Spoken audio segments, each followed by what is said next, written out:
Hai semua, ketemu lagi dengan saya Desi. Selamat datang di Eci Art Makeup Channel.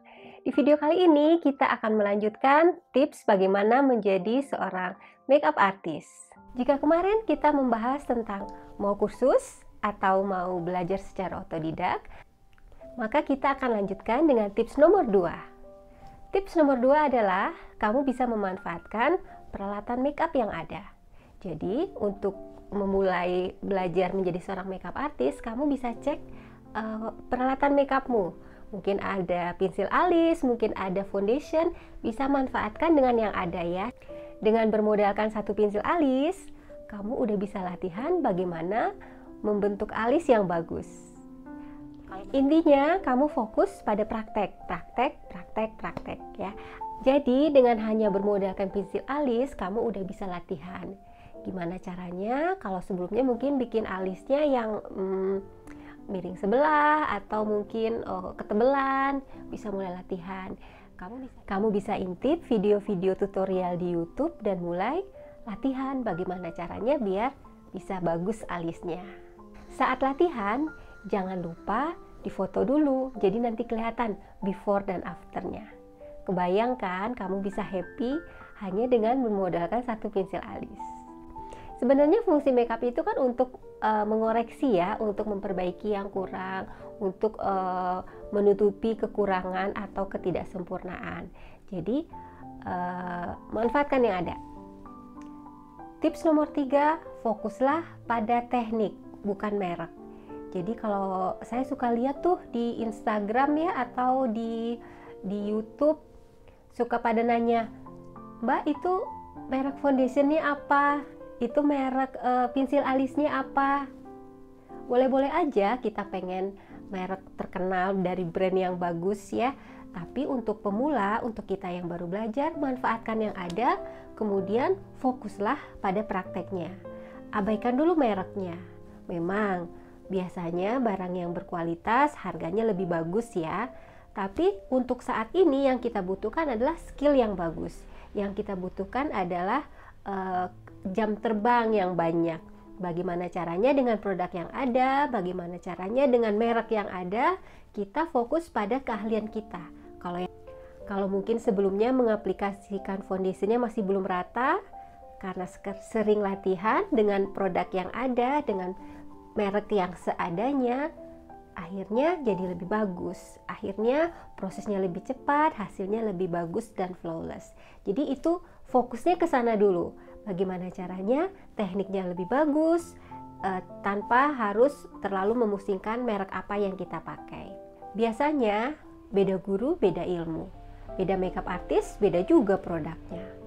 Tapi pada dasarnya jika kamu sudah ahli dalam mengaplikasikan suatu produk, apapun mereknya hasilnya tetap akan bagus. Pada saatnya kamu akan bisa membeli produk-produk yang kamu suka, produk-produk impian yang ingin kamu beli dengan merek atau harga tertentu.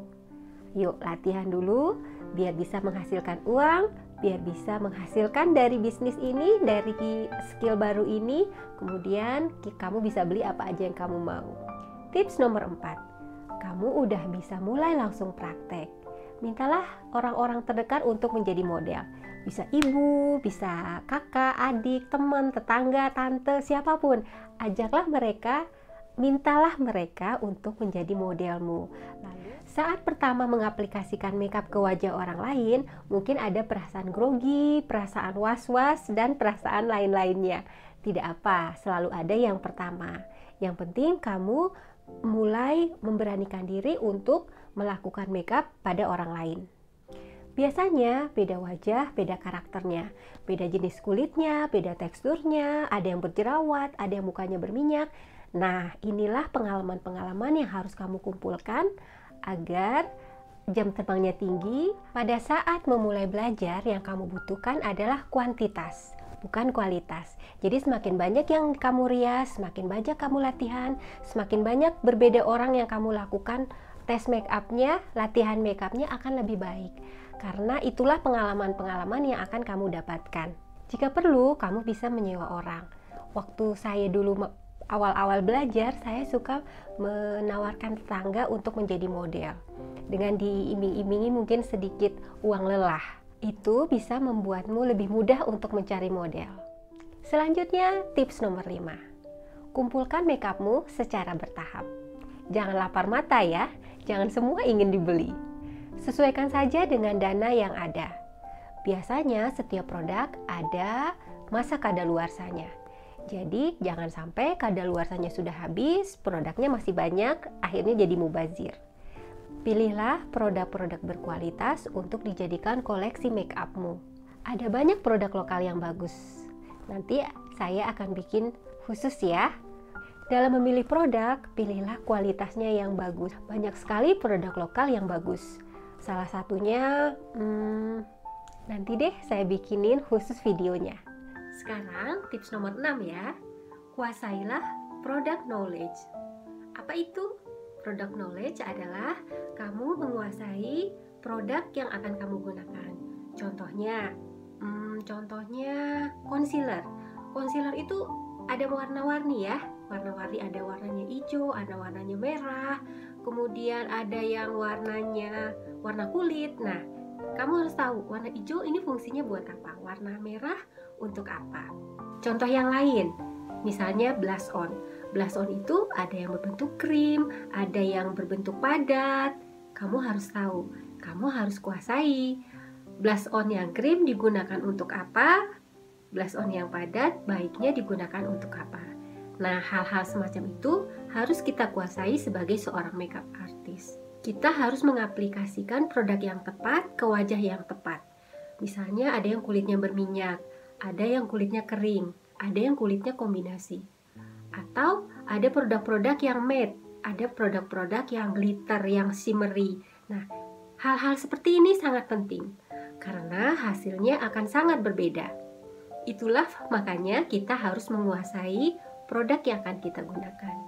Kuasai tentang product knowledge. Caranya, kamu bisa baca atau bertanya saat membeli. Biasanya, pada saat membeli kita bisa tanya apa fungsi dan manfaat suatu produk pada beauty advisor. Kalau di mall-mall, kamu suka lihat kan kakak-kakak yang cantik-cantik itu? Nah, kamu bisa tanyakan pada mereka saat kamu membeli sebuah produk. Tips selanjutnya, tips nomor 7. Be patient. Sabar. Pada awal-awal belajar, kamu akan merasa overwhelmed. Aduh, banyak banget yang harus dipelajari. Banyak sekali yang harus dibaca. Banyak sekali hal yang harus dilatih. Nggak apa. Bertahap. Lakukan satu persatu. Kamu bisa fokus pada hal-hal yang sangat penting.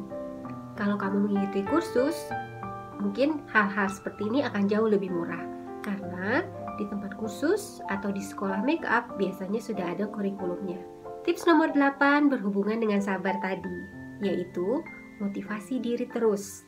Terus motivasi diri karena akan ada masanya kamu merasa capek, merasa lelah, dan kemudian akhirnya saya ngapain sih ngelakuin semua ini?